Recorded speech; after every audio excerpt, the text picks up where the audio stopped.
আনন্দপুর গ্রাম নাম শুনে মনে হয় আনন্দের জায়গা, কিন্তু এখন সেখানে শুধুই দুঃখ।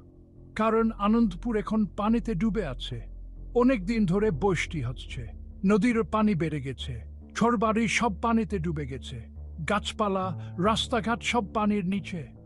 আনন্দপুরের মানুষ এখন পানিবন্দী। একদিকে পানি, অন্যদিকে খাবার নেই। আনন্দপুরের মানুষ এখনো চায়, তারা সরকারের কাছে সাহায্য চায়।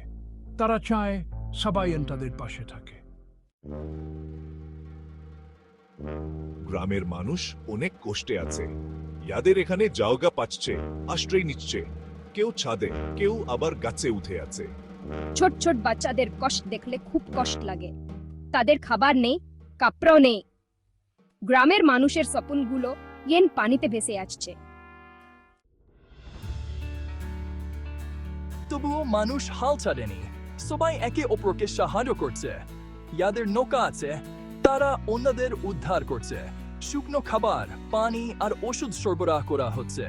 সরকার আর অন্যান্য সংস্থাগুলিও সাহায্যের জন্য এগিয়ে এসেছে। তারা ত্রাণ সামগ্রী বিতরণ করছে। এই বিপদের সময় আনন্দপুরের মানুষ একসাথে আছে। সবাই মিলে এই দুর্যোগের সাথে লড়াই করছে। তারা জানে এই খারাপ সময় চলে যাবে, আবার আসবে ভালো দিন। তবে এখনো অনেক কাজ বাকি। অনেক মানুষ এখনো পানিবন্দী, তাদের কাছে সাহায্য পাচ্ছে না। স্কুল কলেজ বন্ধ, রাস্তাঘাট বন্ধ থাকা, কেউ যাতায়াত করতে পারছে না। খাবার পানির খুব অভাব। রোগ ব্যাধিও বেড়েছে, পানি বাহিত নানান হয়ে বেরিয়ে।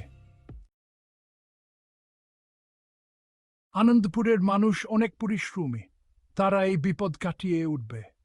সরকার আর সকলের সহযোগিতায় আবারও আনন্দপুরে ফিরবে আনন্দের দিন।